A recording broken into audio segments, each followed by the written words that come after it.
حدیث میں آتا ہے کہ انسان کو کوئی چیز ملنے والی ہوتی ہے کہ اس کے گناہ آڑے آ جاتے ہیں، اس لیے گناہوں سے بچیں اور زیادہ سے زیادہ اچھے اعمال کریں۔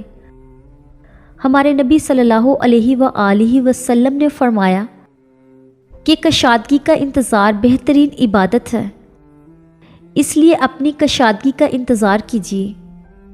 بے اولادی، اولاد کی معذوری یا بیماری یا اولاد کا ہو کر مر جانا، یہ سب کوئی بد دعا نہیں ہے، یہ تو انبیاء کی آزمائش تھی، یہ بڑے لوگوں کی آزمائش ہوتی ہے۔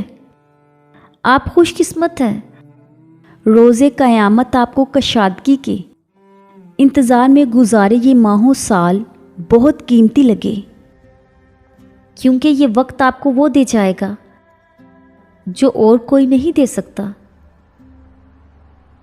عورت کو ہمیشہ ایک عقل مند اور مچور شخص پسند آتا ہے جو زندگی کے معاملوں میں اس کا ساتھ دے، کیونکہ نادان اور چنچل مزاج تو وہ خود ہوتی ہے۔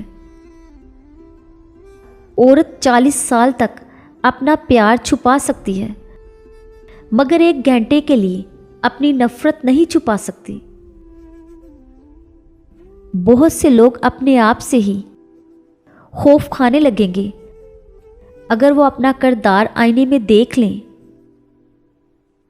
ہم ہمیشہ کہتے ہیں کہ اللہ نے ہمیں وہ نہیں دیا، یہ نہیں دیا، وہ نہیں کیا، یہ نہیں کیا، لیکن ہم یہ کیوں نہیں سوچتے کہ اس نے ہمیں جو دیا ہے کیا ہم اس کے بھی قابل ہیں؟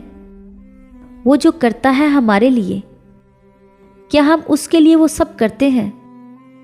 جب ہم اس سے غافل ہو جاتے ہیں تو وہ ہم سے غافل کیوں نہیں ہوتا؟ جب ہم اسے چھوڑ دیتے ہیں تب وہ ہمیں کیوں نہیں چھوڑتا؟ جب ہم اس کی حکم کی لاج نہیں رکھتے تو وہ ہمارے آنسوؤں کی لاج کیوں رکھتا ہے؟ ہم یہ سب سوچتے ہی کہاں ہیں؟ ہم اپنی دنیاوی محبتوں میں کھو کر اس کی محبت کو خاطر میں لاتے ہی کہاں ہیں؟ مگر پھر بھی وہ ہم سے کبھی منہ نہیں موڑتا، ہمیشہ ہمارے لوٹ آنے کا انتظار کرتا ہے۔ ہماری تڑپتی ہوئی ایک آہ بھی نہیں سن سکتا اور ہمیں سب عطا کر دیتا ہے۔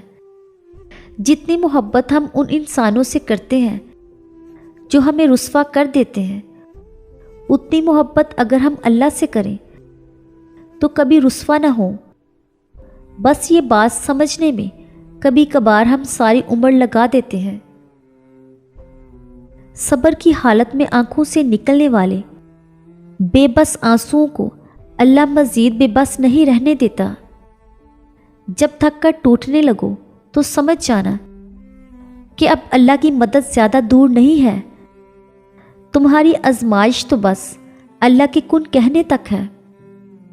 پھر کیوں ہوتے ہو پریشان؟ اس نے تمہارے ہر ایک صبر میں گزارے لمحے پر کن کی مہر لگا رکھی ہے۔ وہ بھولا نہیں ہے تمہارے تڑپتے سجدوں کو۔ اس نے تمہاری ہر ایک فریاد بہتر وقت کے لیے سنبھال رکھی ہے۔ وہ راضی ہے تمہارے ہر سجدے پر، تمہاری چاہ پر۔ جبھی تو دعا کا خیال تمہارے دل سے نہیں نکال رہا ہے، تو پھر مایوس کیوں ہو گئے ہو اس سے جس نے اب تک تمہارے ٹوٹے ہوئے دل کو سنبھال رکھا ہے؟ یقین رکھو اس کے الرحمن اور القادر ہونے پر۔ نصیب میں رد و بدل کرنا اس کو خوب آتا ہے۔ ہم تیری ہی عبادت کرتے ہیں اور تجھ ہی سے مدد مانگتے ہیں۔ کسی دوسرے کی خوشیاں صرف اس وجہ سے خراب نہ کرو کیونکہ تم اپنی نہیں پا سکے۔ اگر آپ نے اپنی چاہ میں کوئی کسر نہیں چھوڑی، پھر بھی آپ کا ساتھی آپ سے نہ خوش ہے تو اسے آزاد کر دیں۔ دوسروں کے لیے ہمیشہ اچھا سوچو، آپ کے ساتھ بھی اچھا ہوگا، اور پھر تم اپنی دعاؤں سے جان جاؤ گے کہ اللہ سے بہتر تقدیر بدلنے والا کوئی بھی نہیں ہے۔ لوگ دو باتیں کبھی نہیں بھولتے، پہلی خود کا کیا ہوا احسان، دوسری دوسروں کی ہوئی غلطی۔ مشکل وقت دنیا کا ایک ایسا جادوگر ہے جو ایک پل میں آپ کی چاہت کے دعوے داروں کا چہرہ بے نقاب کر دیتا ہے۔ لوگ خوش رہنے کی دعائیں دیں گے، پھر خوش دیکھ کر حسد بھی کریں گے۔ جی چاہتا ہے زندگی دو سجدوں میں گزر جائے، ایک سجدہ شکر اور دوسرا سجدہ استغفار۔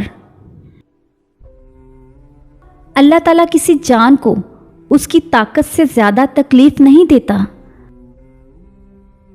اگر کسی کی یاد بار بار تمہارے ذہن میں آتی ہے تو سمجھ جاؤ کہ وہ شخص بھی تمہیں یاد کرتا ہے، کیونکہ دل سے دل تک راہ ہوتی ہے۔